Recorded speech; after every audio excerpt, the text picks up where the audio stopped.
Déclaration de la coalition des indignés de Côte d'Ivoire contre la vie chère en Côte d'Ivoire. Mesdames et messieurs, chers journalistes, c'est avec un cœur indigné que nous nous adressons à vous à nouveau. Notre pays, la Côte d'Ivoire, traverse l'un des moments les plus terribles de son histoire.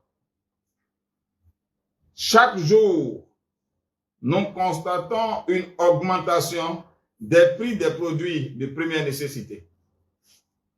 De l'essence aux denrées alimentaires, nous assistons à des hausses quotidiennes.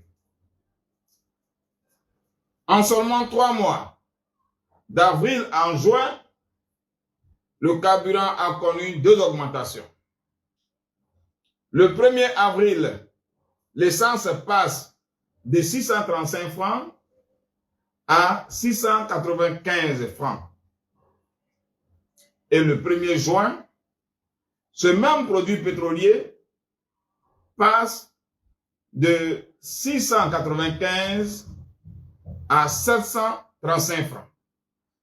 C'est-à-dire un cumul de 100 francs pour le super. Ce qui a eu une répercussion sur les coûts de transport et bien entendu sur les denrées alimentaires.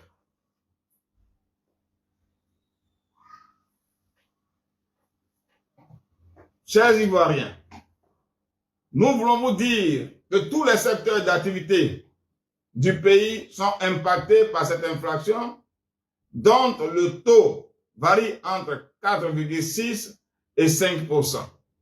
Et comme conséquence, de nombreuses familles en Côte d'Ivoire ont du mal à s'offrir un repas. Et nous en voulons pour illustration ces enfants en âge d'aller à l'école, mais qui sont envoyés par leurs parents dans les rues. Ils abordent les automobilistes et les passants au feu tricolore et aux abords des voies dans le but d'avoir quelque chose pour manger et assurer leur quotidien.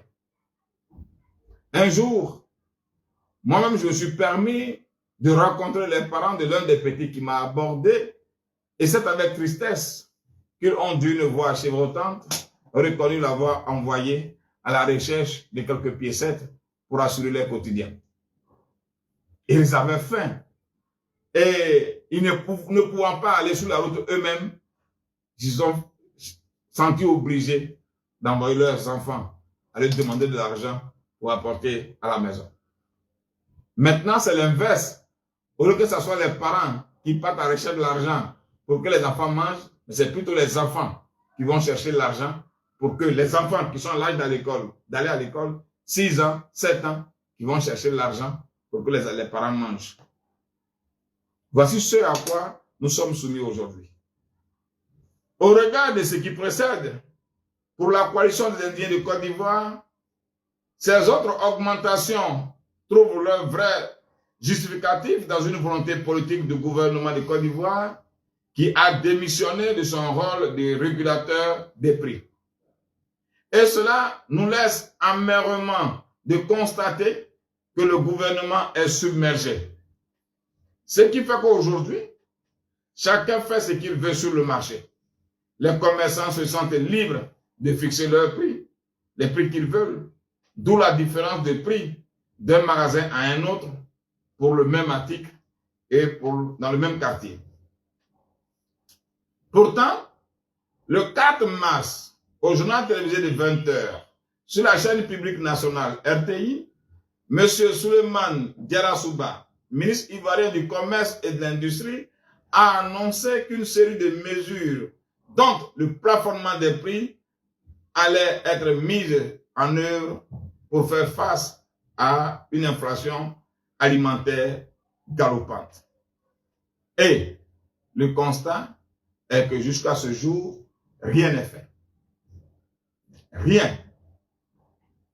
Allons-nous rester inactifs et être lâchement accompagnés dans la tombe par la famine sans rien faire? Allons-nous rester inactifs face à cette cherté de la vie qui est en train de réduire notre durée de vie?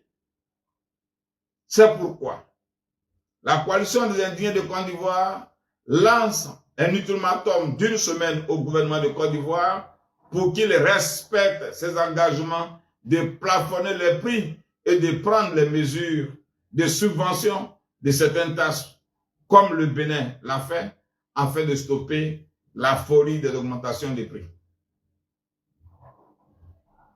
Passé ce délai, nous, coalition des Indiens de Côte d'Ivoire, nous, consommateurs de Côte d'Ivoire, nous, population de Côte d'Ivoire, allons nous donner les moyens institutionnels pour imposer les prix raisonnables à tous les commerçants.